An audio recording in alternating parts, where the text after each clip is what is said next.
We can't say the future without AI. I mean, there's no way around it. 50% of workers now believe AI is going to improve their experience. When I come into the meeting room, I need a way to incorporate my AI with what's going on in the meeting.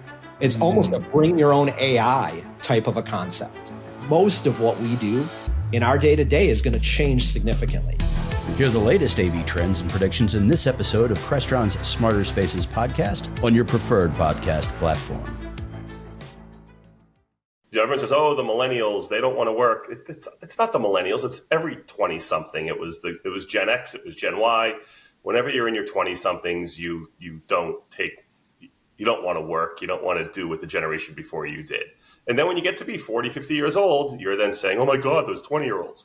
So it's not anything new. This has been going on forever. Get a job, you lazy kids. Well-being, lighting, innovation, and user-centric design. All this and more on this episode of ResiWeek. This is ResiWeek, episode 404, Converging Tech. Welcome to this episode of ResiWeek. This is your weekly roundup of all the latest news and stories for the residential AV industry. I'm your host, Matt D. Scott for AVNation.tv. And this week, I'm pleased to be joined by two of my good friends. First, we have Mr. Dennis Holzer. He's the CEO of the PowerHouse Alliance. How you doing, Dennis? Matt, I'm terrific. Thanks for having me and good to see you. Hey, good to see you. Glad you're here. Then we have one of my favorite people in New York, Mr. Mark Feinberg. He's the president of Home Theater Advisors. How you doing, Mark? I'm doing good, Matt. I must be the only person you know in New York then. So no, so many people have moved. that must be it. I knew there was a reason. Too easy. No, it was just too easy. I'm doing great, Matt. Been a long time. Thanks for remembering about me and having me back on the show again. Of course. All right, let's kick this off with a story that comes to us from CE Pro. Should we focus on work-life balance or work-life well-being? Shifting employee attitude towards the concept of juggling two separate lives is causing many to view the traditional approach to work-life balance as archaic today. Okay, so we will get into this, but I'm just going to, work-life balance, we can't even call that a traditional approach because it's only been around for like 15 years. So first of all, pause on that for a second. All right, go read the article. Nick does a really good job of looking at the numbers on a couple of polls on this from,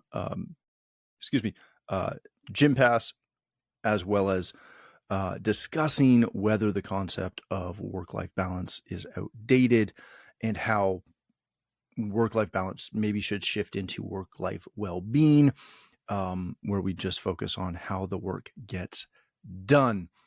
All right. I am doing my best to be positive on this and not just shred this to pieces because I don't believe in this concept at all. Dennis, let me start with you on this, and hopefully you can bail me out. How much of this is reality as far as work-life balance, work-life well-being, however you want to phrase it? How much of it is reality for not the general populace, but for our industry? Does this exist? What should we be looking for, trying to achieve?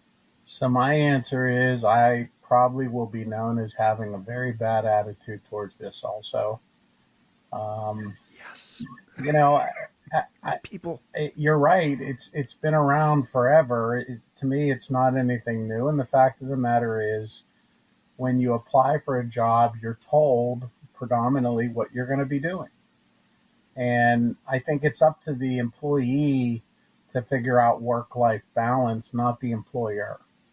The employer owns a company. He obviously gets jobs. He wants you to do the work. We've all been in this situation, I think, where some days the day ends at 3 o'clock and some days it ends at 6 or 7 or 8 o'clock. But for an employee and frankly for an employer, I think the most important thing is that on the due date, you get your paycheck. And your paycheck, to me, determines to the employee, yes, this is something I want to do, or it's something I don't want to do it like this, so I got to go elsewhere. I don't agree with it being in an employer situation. I think the employees just got to make a decision. And if they don't like what they're doing or how they're doing it or what they're being asked to do, then frankly, I think you need to move on. Yeah, that's a very good point. All right, Mark. I have so many directions I kind of want to go on this, but that's okay. Whatever you ask, I'm going to answer whatever I want to answer. So go ahead. I know. There's been a bunch of like videos that have made the rounds, right? I think the first really big one I saw was of an employee walking into Twitter back when it was still Twitter. I think it was just before Elon bought it. And she walks in and she does I'm in the office today and I'm going to go get a smoothie from the smoothie bar. And then I'm going to go have a massage or, something ridiculous. And then I'm going to go take a meeting. And then I'm going to go to lunch and get something at this. And then I'm going to go to like the meditation room. And then maybe I'll take another meeting and then I'm going home. Right. And it was this very, supposedly it was real. But it was that whole, like all the perks of those jobs. And then there was one that's made the rounds the last couple of weeks of a recent graduate who has been interviewing and getting, to Dennis's point, that job description of, we expect you here at 8, you have, a 15-minute break here, a 15-minute break here, 30 minutes for lunch, and then you're done at 5. And it's this like mind melt of how do people live like this? And then I look at our industry and, we've, in my personal company, we've been going through employees rather quickly the last couple of years. And the biggest complaint has always been I didn't realize it was going to be this hard. Like I barely have a social life because you expect us here at like 8, which means I got to leave my house at 7. And then I'm exhausted by the end of the day. How much of this is, caught up in just that whole life is supposed to be fun and sunshine and roses versus how do you go about as an owner making your employment of those people great for you as a company, but also trying to at least make it enjoyable for them as well. Yeah, enjoyable might be a tough bar to hit, but I think a lot of it is, first of all, everyone says, "Oh, the millennials, they don't want to work." It's not the millennials; it's every 20-something. It was Gen X, it was Gen Y. Whenever you're in your 20-somethings, you don't want to work. You don't want to do what the generation before you did. And then when you get to be 40, 50 years old, you're then saying, "Oh my God, those 20-year-olds." So it's not anything new. This has been going on forever. I don't know if we can make our work that enjoyable if you don't like working with your hands, you don't like coding or programming or whatever your role within the company is. From a small company perspective, where I see a lot of owners mess up is they underbid jobs and therefore have to squeeze, 3 days worth of labor into 2 days or 5 days into 4 days or whatever it is. And that pushes their team harder than they should be pushed. And that falls on the owner of the company. That's a mistake. And you need to, you're going to make mistakes. As Dennis said, there'll be days you leave at 2, there'll be days you leave at 8. Things are going to go wrong on a job site, or you're going to overbid something and be done it and think it's going to take all day, and you're done at 2, or you just don't have anything to do with it the rest of the afternoon. You let them go, and I think it's that flexibility that's really important to people in our industry. I think if you're going into a pseudo construction industry, you sort of have to expect you're going to work. I'm surprised you're finding people who don't want to. Although I guess I had 1 or 2 who didn't want to work. I don't want to talk about it, Mark. But I think it's just, it's being good to them. It's, hey, we are done at 2:00 and there's nothing to get done in the warehouse or nothing to get done in the office. Go home, or, hey, when they call and say my kid is sick, it's like, all right, take the morning, take care of your kid, wait till you can get him to daycare, wait till, a caregiver can come in or something. I understand you're going to be here late. I'm not going to dock you for being an hour or 2 late because other days you'll work an hour or 2 more. I'm going to be, a reasonable manager. I think those are the things you do. You treat people the way you want to be treated. You treat them like they're an adult and not a child. And I think that's what a lot of people are looking for. Listen, that woman, I think she actually lived in the New York area who you were talking about, who's like, did. how can I have, 100%. I have this long commute. How can I have a social life? It takes me an hour and a half to get to work, an hour and a half to get home. I can't afford to live in the city. I have to live in these suburbs. Lady, that's what we all did when we were young and didn't have, and had to work. You had to be there at 8:30 or 9. I couldn't believe when I read that she had an office job. She's leaving at 5 o'clock. I'm like, what office job leaves at 5 o'clock? Yeah. I don't know that. So one. yeah, so I don't know what she was doing, but yeah, that one I just laughed about. So yeah, but I think it's treat your people right. They're not going to get the perks. They're not going to get the massages. They're not going to get the lunches. They're not going to get all the things that Twitter and Google are going to offer. But we can offer them humanity in terms of if something's going on with their family and they need some time off, and treating them like an adult and let them manage their day as much as possible. Yeah, that's a great point. All right, let's change topics for a second before I get too much hate mail. This comes to us from Residential Systems, and seriously, send it. I love it. The rise of innovative lighting in smart homes, demonstrating the impact of lighting and shades in the home with the 2023 CEDIA Smart Home Award winners. Excuse me. Go check this article out, the summation. It shows a couple different projects that won.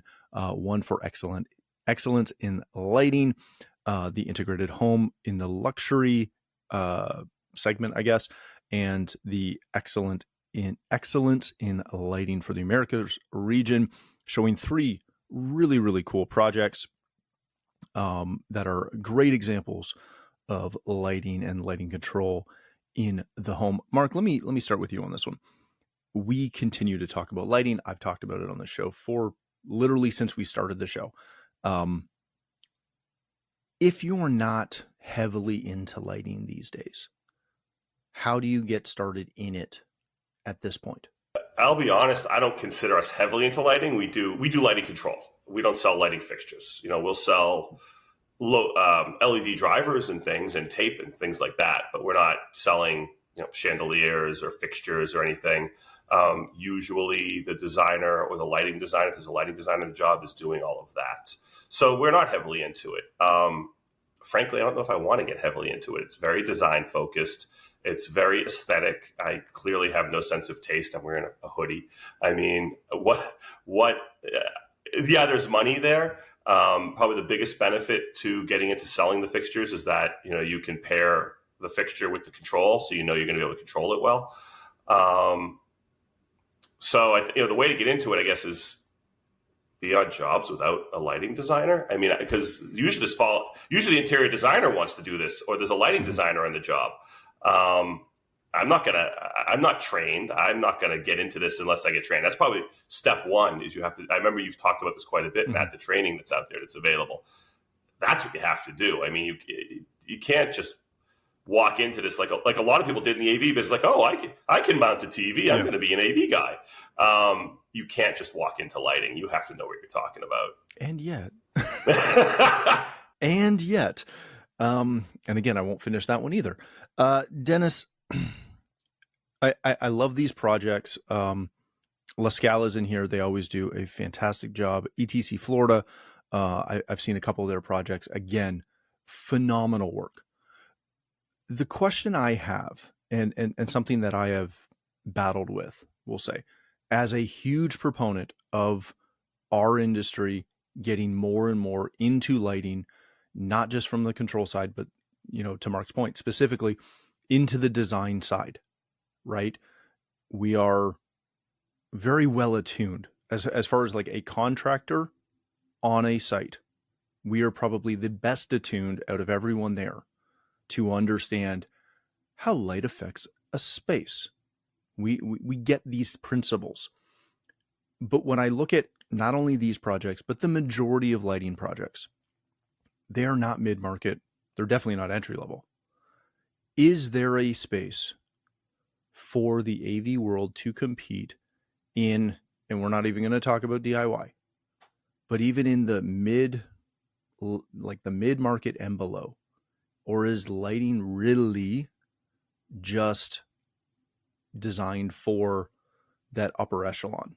So you're talking to someone who is about to put our group into lighting.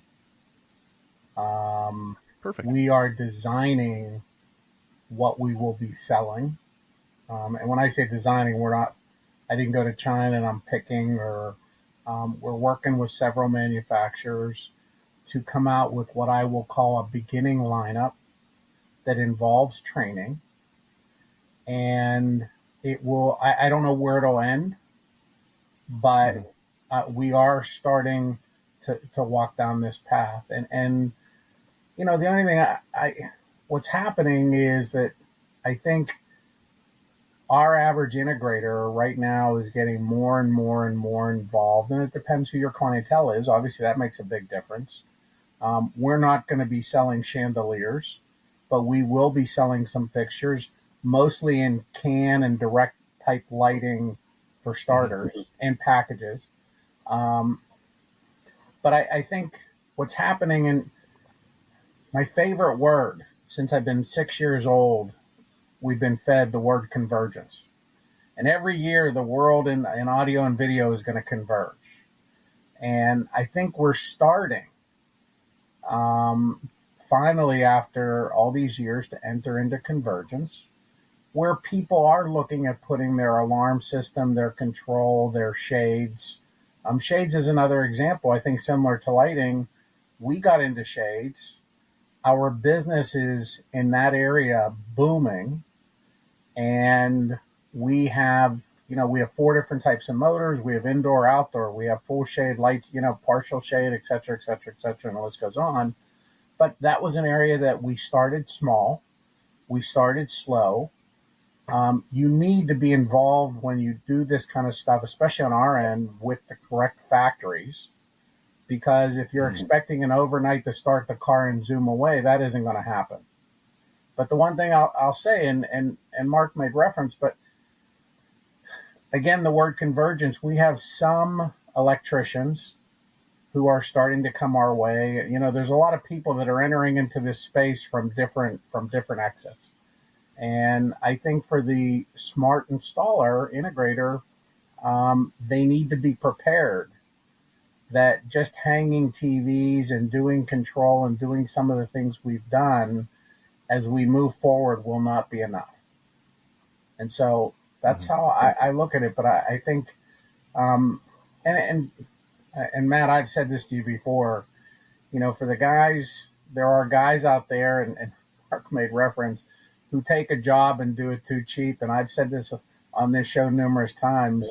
I go back to Ronald Reagan, just say no. If you don't believe you can do the job correctly, say no, because you can't win when you're doing something specific, like putting a average Yamaha receiver in a 24/7 365 scenario, commercial scenario. That doesn't work. It is cheaper.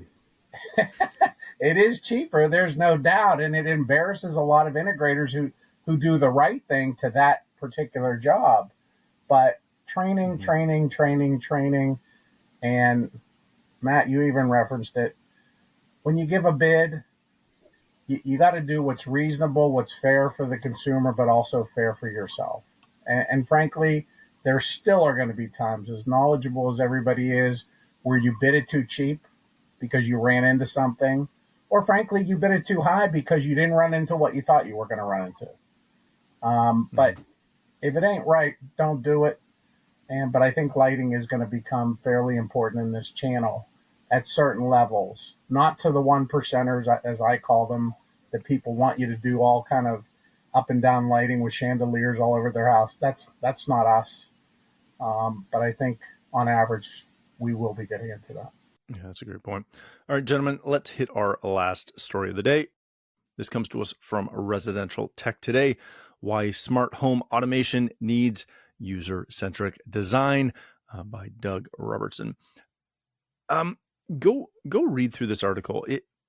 This is the first time, to my knowledge, that I've seen anyone in the residential space focus on, or heck, even mention user-centric design as a concept, not centering your design around a user, but specifically the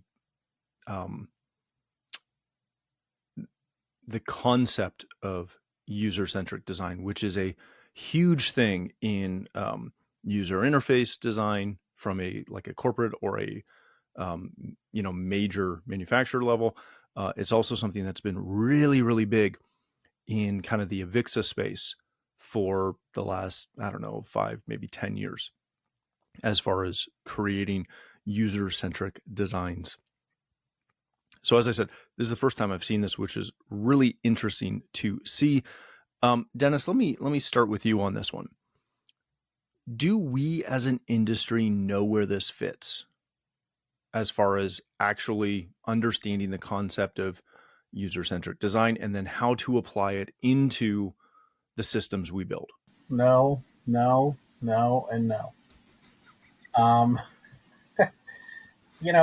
We walk in and we have our toolboxes and we have our offerings. And again, I think this goes back to the integrator going to the family or the commercial, so whatever setting it is, and understanding what are they trying to achieve. What's the goal? And maybe there are several goals, and maybe on this go round, you're only going to do half of those goals. But I think what happens is we all get so involved with all these cool gadgets, and Google certainly helps our customers think that they can be so cool with all these gadgets in their home that they expect every home to be able to do these 5 million things. And I just, again, I think it's something slowly we're working our way, but I can tell you from my vantage point, I probably get offered 10 to 15 new gadgets a month. And some of them are great, but I'm not sure that, the average consumer is prepared for what that gadget can do. And now, and I'm sure you guys are fine, the new buzzword now for me is, I keep hearing from everybody on these gadgets, we're in an open system where we can accept to work with everybody else.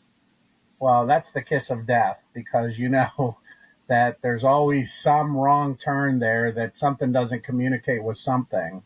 The open architecture, that's the word I was using, open architecture of our product. I think it's something, again, in small steps, we need to get better at. As good as we are, I think we need to get better.